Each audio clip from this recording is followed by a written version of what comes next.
একে একে 35টা মামলা দেওয়া হলো। আশুলিয়া থানার মামলা, সাভার থানার মামলা, টঙ্গী থানার মামলা, ঢাকা কোতোয়ালি থানার মামলা। আমি 35টি মামলা 12 মাস এই কেন্দ্রীয় কারাগারে কারাবরণ করেছি। ডান্ডা বেরি পড়তে পড়তে আমার 2 পায়ে গা হয়েছিল। মহান সংসদে মহামান্য রাষ্ট্রপতি তার মূল্যবান ভাষণের মাধ্যমে বিভিন্ন উন্নয়ন কার্যক্রম ও পরিকল্পনা কথা বলেছেন, যার মাধ্যমে মাননীয় প্রধানমন্ত্রী উন্নয়ন দর্শন প্রতিফলিত হয়েছে। মাননীয় স্পিকার, আমার বক্তব্যের শুরুতেই গভীর শ্রদ্ধার সাথে স্মরণ করছি সর্বকালের সর্বশ্রেষ্ঠ বাঙালি, বাংলাদেশের স্থপতি, জাতির পিতা বঙ্গবন্ধু শেখ মুজিবুর রহমানকে। সেই সাথে স্মরণ করছি 1975 সালে 15 আগস্টে কালো রাতে ঘাতকের নির্মম আঘাতে বঙ্গমাতা বেগম ফজিলাতুন নেসা মুজিব সহ তার সকল সদস্যের প্রতি শ্রদ্ধার সাথে স্মরণ করছি। আরো স্মরণ করছি স্বাধীনতা যুদ্ধে সকল শহীদ বীর মুক্তিযোদ্ধা এবং সর্বোচ্চ আত্মত্যাগকারী মা বোনদের প্রতি। সেই সাথে স্মরণ করছি জাতীয় 4 নেতা গণতান্ত্রিক আন্দোলনে সকল শহীদের প্রতি। আরো ধন্যবাদ জানাচ্ছি মাননীয় প্রধানমন্ত্রী, 5 বারের প্রধানমন্ত্রী, স্মার্ট বাংলাদেশ রূপকার, মানবতার মা জননেত্রী শেখ হাসিনার প্রতি অবাধ এবং সুষ্ঠু নির্বাচন আয়োজন করার জন্য এবং আমাকে শিক্ষা মন্ত্রণালয় সম্পর্কিত স্থায়ী কমিটির সদস্য হিসেবে অন্তর্ভুক্ত করার জন্য। মাননীয় স্পিকার, আমি আব্দুল মালিক সরকার, 151 ময়মনসিংহ 6। 2003 সালে উপজেলা আওয়ামী লীগের সাধারণ সম্পাদক থাকা অবস্থায় আমাকে 4টি মামলা দিয়ে যখন গ্রেপ্তার করা হলো, আমি জেলখানা যাওয়ার 4 দিনের মধ্যেই আমার কাছে ওই জেলখানা গেট থেকে একটা স্লিপ আসলো। আমাকে আরো 4টি মামলা দেওয়া হয়েছে। 8টি মামলার আমি তখন জেলখানা আটক ছিলাম।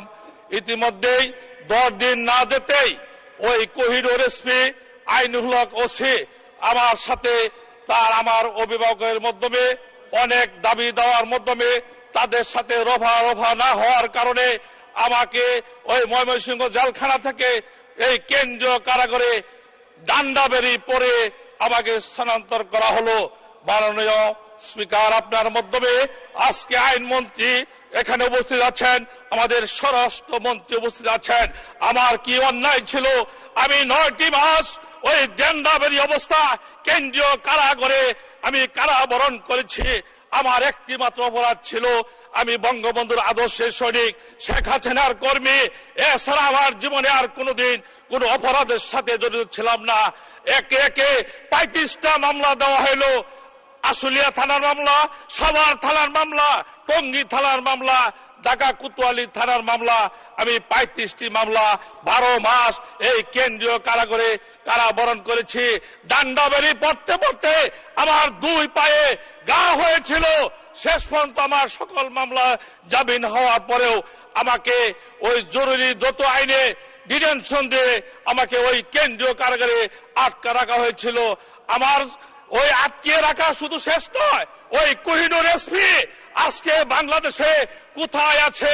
আমার স্বরাষ্ট্রমন্ত্রী, আইনমন্ত্রী, তাদের কাছে অনুরোধ, তাকে বাহির করে আইনের আওতায় তাদেরকে শাস্তির ব্যবস্থা করা হোক।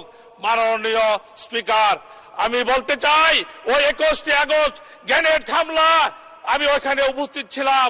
আমি দেখেছি ওই লীলা খেলা ধ্বংসাত্ম কেমন করে ওই জামাত বিএনপিরা কি করতে পারে, কি অবস্থা কি করেছিল।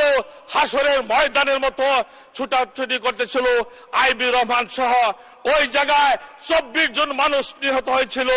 আমার সাথে ছিল সাবেক সাধারণ সম্পাদক সৈয়দ আশরাফুল ইসলাম, তার পিএস ফজলে রাব্বি সহ আমরা ইয়ামিনী হোটেলের কোনায় আমরা দাঁড়িয়েছিলাম। অল্পের জন্য আমাদেরকে শুধু নয়, আমাদের আজকে প্রধানমন্ত্রী বঙ্গবন্ধু কন্যা জননেত্রী শেখ হাসিনা আল্লাহর অশেষ রহমতে আমাদের মধ্যে বেঁচে আছে। ওই দিন যদি আমাদের মধ্যে মাননীয় প্রধানমন্ত্রী বেঁচে না থাকতো, আমরা মনে হয় জেলখানা শুধু নয়, আমাদের লাশ আজকে মিশে যেতাম। মাননীয় স্পিকার, আমাকে আরেকটা মিনিট সময় দিতে হবে। আমি ফুলবাড়ী উপজেলার ব্যাপারে, আমার জনগণের ব্যাপারে 2 মিনিট কথা বলতে চাই। মাননীয় স্পিকার, আমার ফুলবাড়ী উপজেলা 151, ময়মনসিংহ 6, জাতির পিতা বঙ্গবন্ধু 1973 সালে 4 মে আমার ফুলবাড়ী উপজেলা হেলিকপ্টার যুগে আমার ফুলবাড়ী উপজেলা গিয়েছিল। তখন একটি ঘূর্ণিঝড়ে ধ্বংসাত্মক পরিণত হয়েছিল। তখন জাতির পিতা শহীদ নজরুল, রফিকুদ্দিন ভূঁইয়া সহ কেন্দ্রীয় নেতা, স্থানীয় নেতা, অনেক নেতৃবৃন্দ সেই বঙ্গবন্ধুর সাথে ওই 3 কিলো রাস্তা, ওই ঘূর্ণিঝড় এলাকা উনি পরিদর্শন করেছিলেন এবং সংক্ষিপ্ত আকারে উনি বক্তব্য রেখেছিলেন যে জায়গাটি বসে, সেই জায়গাটা আজকে 50 বছরেও ওই জাতির পিতার নামে ওই বঙ্গবন্ধু রাস্তাটুকু এখনো হয় নাই। মাননীয় প্রধানমন্ত্রী আমাকে উপজেলা চেয়ারম্যান নমিনেশন দিয়েছিলেন। আমি যুব উপজেলা চেয়ারম্যানে স্থানীয় সরকার অর্থ এনে 2 কোটি টাকা দিয়ে ওই হেরিংবন এইচবিবি রাস্তা করে দিয়েছে। আমার এলাকা ফুলবাড়ী উপজেলা 6 লাখ মানুষের দাবি ওই রাস্তাটুকু ঢালাই করে ইতিহাসের পাতা নাম রেখানোর জন্য এবং বঙ্গবন্ধু জাতির পিতা যে জায়গায় বসে ওই সংক্ষিপ্ত আকারে বক্তব্য রেখেছিলেন, সেই জায়গাটুকু একটি মুরাল নির্মাণ করে আমার ফুলবাড়ী উপজেলার মানুষের আশা আকাঙ্ক্ষা প্রতিফলন ঘটাবেন। মাননীয় স্পিকার, সেই আহ্বান রেখে সবাইকে ধন্যবাদ জানিয়ে আমি সংক্ষিপ্ত বক্তব্য শেষ করছি।